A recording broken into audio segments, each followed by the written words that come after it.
G'day mates, welcome back to my YouTube channel. Today's video is an absolute banger. It's a bit longer, but there's so many crazy things I have to cover today. Starting off with how fortnite.gg, a website that is an interactive map, got half of the community's login details to Epic Games, and did they have the ability to actually charge and make payments to their accounts?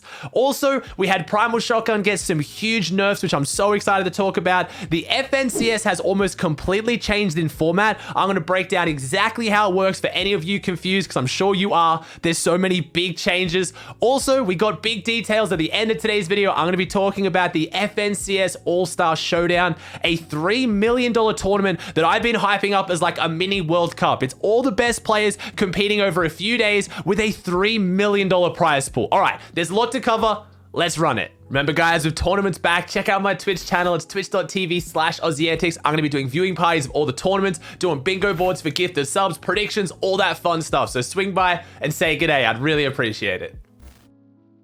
All right, this is a crazy one. If you don't know what fortnite.gg is, it's basically an interactive Fortnite map where you can see where chests are and see all this crazy stuff, right? I've talked about it multiple times on my channel. Great website. But today they added a feature where you could give them your account name and password, log in and see how many V-Bucks you've spent on your account. Already, terrible idea. Don't do it. Never give your login details to another website that you don't fully know or fully trust. Yes, they're reputable in the scene. It's a good interactive map, but I'm not going to give them my bank details. Like, guys, come on. If you did this, this is a learning experience for you. Obviously, nothing ended up happening from it. Everyone's posting screenshots saying that they're buying stuff from their PayPal, buying stuff from their credit card, which they could because it's linked. If you log into your Epic Games account, all of these details are normally linked and you could buy things. Luckily, they didn't. They tweeted out saying Epic logged everyone out just for safety purposes. Really funny for anyone posting fake screenshots from hacked PayPal, etc. Because that's what happened. So many people ended up giving their details to this website that Epic Games freaked out and started logging all of them out, forcing them to change their passwords so they get access to their accounts back. But as far as I can see, no one was actually charged anything. That was not fortnite.gg's intention. They tweeted out, I removed the new sign-in feature because it caused a lot of confusion. No accounts have been compromised, and I'll work with Epic Games to make sure everyone is safe. Thanks again for all your incredible support today. Absolutely insane day. The whole community freaked out. I wasn't going to talk about this, but I thought I'd cover it in case any of you are confused. No one got their details taken and action money spent, but please do not give your login details to a random website just on anything. Now, I know what you're thinking. Last time we had the Primal Shotgun get nerfed, it wasn't really anything. They said they were going to nerf the fire rate. It was reduced by like 0.01 of a second or something. But we had Hypex tweet out, the Primal Shotgun damage has just been nerfed and the Recycler build's damage has been buffed. Now, these damage nerfs are considerable, way more than the fire time nerf. This will massively affect this gun. So let's run through the list, going from gray down to mythic. Common, 54 down to 45. Uncommon, 57 down to 47. Rare, 60 down to 50, epic 63 down to 52, legendary 66 down to 55, and then mythic 69 down to 57. That's phenomenal. That is a very solid damage buff. And you got to remember, the Primal Shotgun shoots twice. So you've got to basically double that nerf for people who are hitting both their shots each time it fires. So if you just had, let's say, the rare one, you normally hit for 60, and instead of hitting for 60 with both shots hitting for 120, you're now hitting for 50 with both shots hitting for 100. And that's a max damage. I know that still sounds crazy, but you'd be surprised how many times you're missing pellets, and just because of how insanely high this damage was, you were still hitting max damage. So I love it. I'm super excited for it. It opens up that discussion. Again, you got a lot of casual players saying that, why are you nerfing it? I love this gun. It's the sweat killer. And I think it raised the discussion that I posted on Twitter. It just proves more and more why we need a split loot pool between competitive and public matches. I understand why casuals love this gun, because when you've got some kid who's trying to hit an edit course on you with quad edits and they jump in your box, you can just doof, doof, doof, and you kill them. Like, I get why that's satisfying, but you have to also understand why that shouldn't be in a competitive game, because the guy who's hitting the quad edits and like popping off should probably beat you because he's better and then should win the tournament. You know what I mean? Like, that's all I want to say. I think I fully get why casuals love this gun. I get why Epic put it in the game to give people who are a little bit worse a chance to beat better players, because that's how you keep a casual player base happy. But when you hear the sweats complaining, They're pros that are playing for millions of dollars. They need to have the game balanced to the point where the better player should win. But in pubs, in just fun matches, I totally agree with you. Have it. Go crazy. Just, you should be able to beat other people with fun, interesting guns. I fully get that. So I'm super excited to see the nerf. I think it's going to be really healthy for competitive. I know casual players won't be too happy about it, but hopefully they add in something else soon with some fun gun changes that could maybe fill this void. All right, let's run through these huge FNCS changes, and I'll talk about as we go some of my opinions on which parts I like and which parts I dislike. But there's some big changes, so make sure you stay tuned to the very end because you're gonna want to know these because it's pretty much changed the entire format. So if we start at the very top, we have the FNCS schedule, which if you didn't know is gonna be April 22nd or 24th for Middle East, but every other region is gonna start on April 23rd. So that's pretty much only a few weeks away now. It has all the reboot rounds, the semifinals, the bye week is back in there. Remember last season, the bye week was in there, but because of that glitch that delayed the start time of FNCS bye week, that overtook the bye week, but that format is still in there. So the format is going to be 3 weeks of qualifiers taking place each weekend after April 23rd. Then you have the bye week on May 13th to May 16th. Then you have the semifinals on May 21st or May 22nd if you're not Middle East. Then you have the reboot round, which is going to be way different on May 23rd. Then you're going to have the finals take place on May 29th to May 30th. So that's a little snapshot there. If you want to mark those dates down, make sure you do. The prize pool is the same. It's $3 million, and the prize pool breakdown is the same. And spoiler, no console FNCS. It is still going to be console and PC playing on the same track for the same prize pool against each other.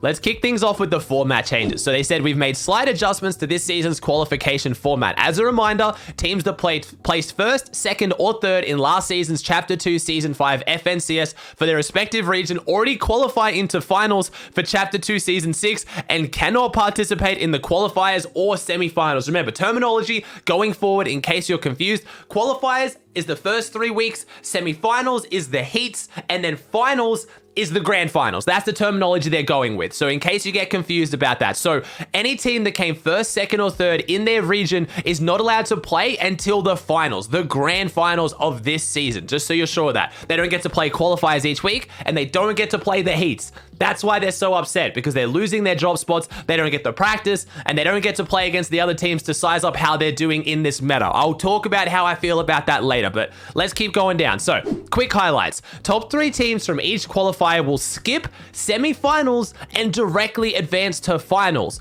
All other teams earn series points for the opportunity to advance to semifinals. This is very different. So what that means is if a team comes top 3 in any of the 3 weeks, they go straight through into the finals. Not the heats. So again, remember, you got qualifiers 3 weeks, you've got semifinal heats, and then you've got finals. So any team that comes top 3 in the first 3 weeks skips the heats and goes straight to finals. That is huge. Last season, any team that came top 10 in the qualifying weeks got straight through into the heats and then had to get finals. Now, if you get top 3, you're skipping the heats altogether and going straight to finals. That is a crazy big change. They said all regions will have 3 heats instead of 4 last season. I like that. And then in semifinals, and the heats will be played on the same day. Instead of being spread out, all heats on the same day. Now, the big one as well, reboot round is expanded and will have at minimum 3 matches and up to 6 matches total. I'll cover why that is in a second, but that's a snapshot of the major big changes. If you come top 3 in a qualifying week, so let's say, I don't know, let's pick a random team. Let's say DGen's team comes top 3 in the first week. Not only can he not play week 2 and week 3, his team can't play heats. They're already into the finals. Crazy. Let's go into that in a bit more detail now. So teams that do not place in the top 3 of a qualifier will be awarded series points based on their final placement in that qualifier. At the conclusion of the final qualifier, all series points will be added together, and the top 99 trios on the series point leaderboard will advance to the semifinals in each region. So again, if you're getting top 3 in the qualifying week and you go straight through into the finals, that means that the heats, the semifinals, is going to be dictated by the top 99 most consistent teams that didn't get top 3. So all the pros that were trying to avoid getting top 10 last season because they didn't want to go straight through into semifinals, they're going to be really trying to avoid top 3 because not only would they now be missing out on the following week's practice, they're also missing out on heats. But getting straight through into the finals for coming top 3, like I get why pros are annoyed by this because they want to play, they want to practice.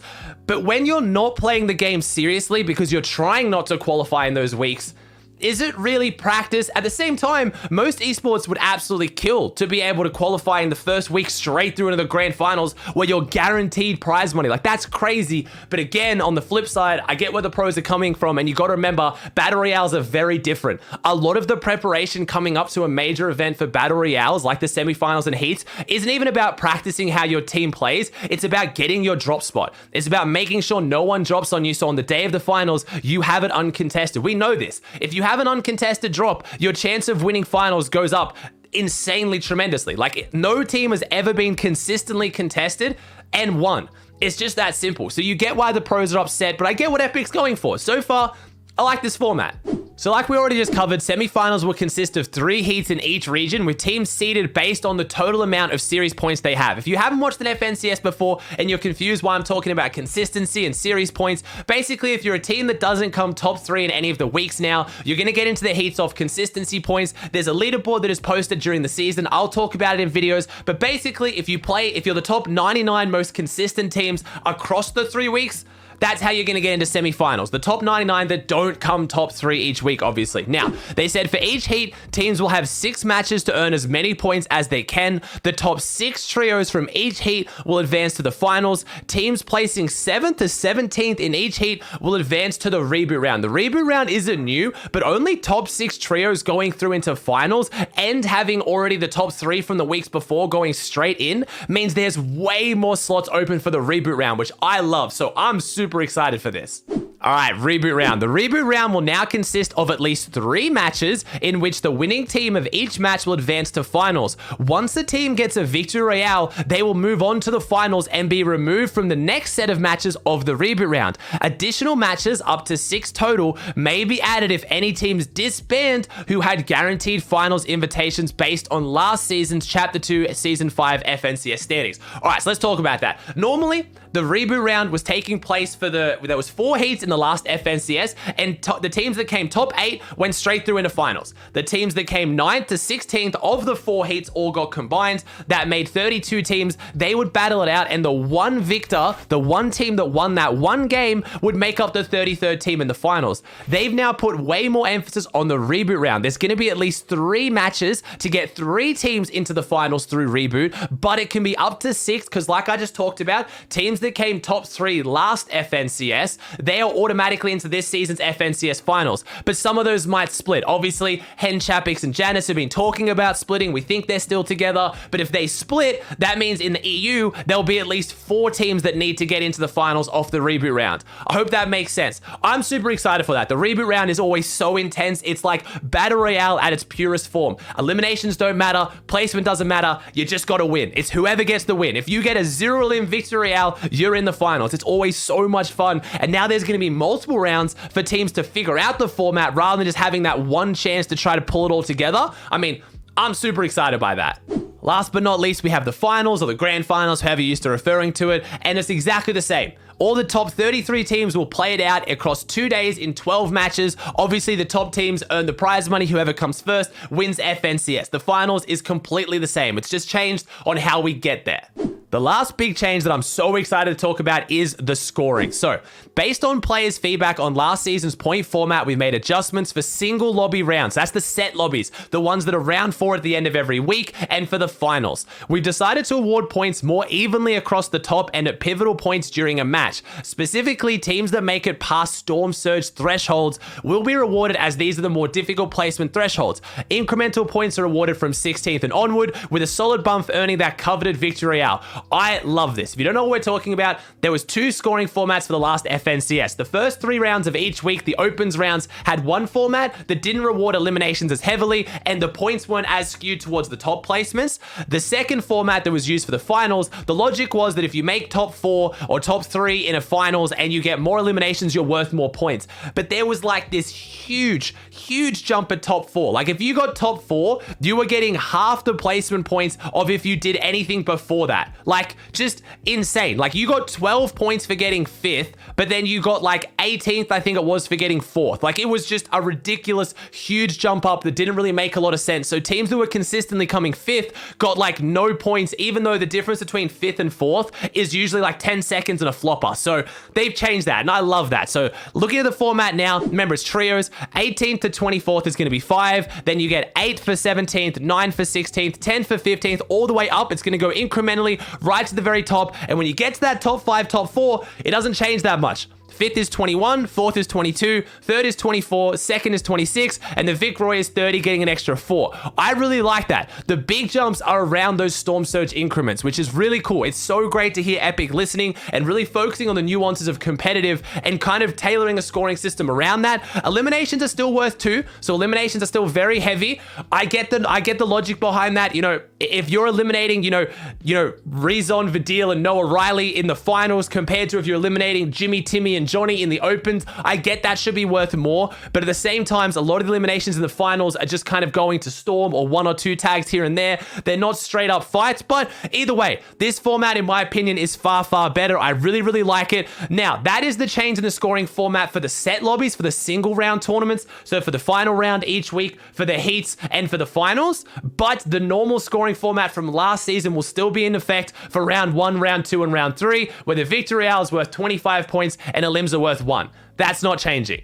There's also a really nice rationale on this blog post if you want to check it out. The link will be in the description down below. And I love this because Epic's explaining why they're doing something, not just what they're doing. And I really like that. The rationale makes sense. They've ran the statistics. They've got the data on different parts of the game, different kind of like how many players from reboot round were actually doing well, things like that. I really like the fact they're tweaking off statistics and putting a lot of thought into it and showing their rationale. So I do implore you to read it. I won't because this video is already a bit long and I want to talk about the next one on the block, the big boy, the FNCS All-Star Showdown. So that's going to be taking place on June 23rd to June 26th. It has a $3 million prize pool. So the same as the FNCS. So the whole FNCS has a $3 million prize pool, and this one also has a $3 million prize pool. It is huge. So the way it's going to work is the main event will be a solo tournament featuring the top players in each region from the past 2 FNCS tournaments. The top 15 teams from Chapter 2 Season 5 FNCS and the top 15 teams from Chapter 2 Season 6 FNCS.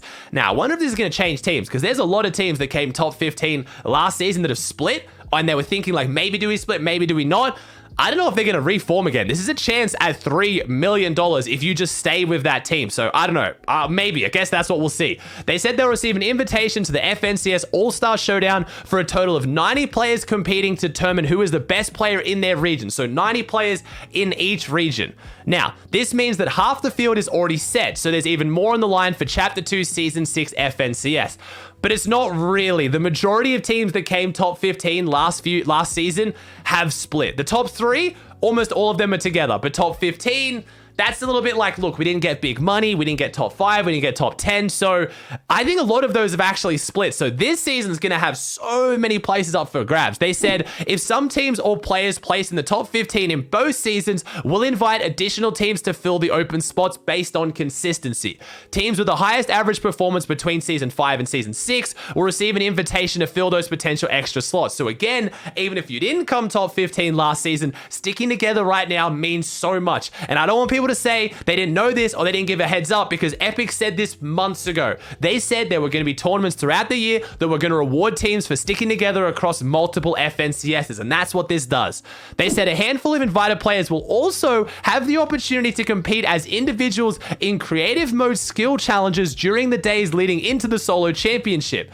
The FNCS All-Star Showdown will have a total combined prize pool of $3 million across all the events, with more details to come later this season. Stay tuned. So like, that could be like edit courses, that could be like aim training courses, that could be like box fights, zone wars, like creative skill challenges. I hope it's not going to be death runs or something stupid, but this sounds like fun. Either way, we get a stacked solos tournament with all the best players who qualified through trios, but still the best players and some skill events. I'm loving this. This sounds awesome.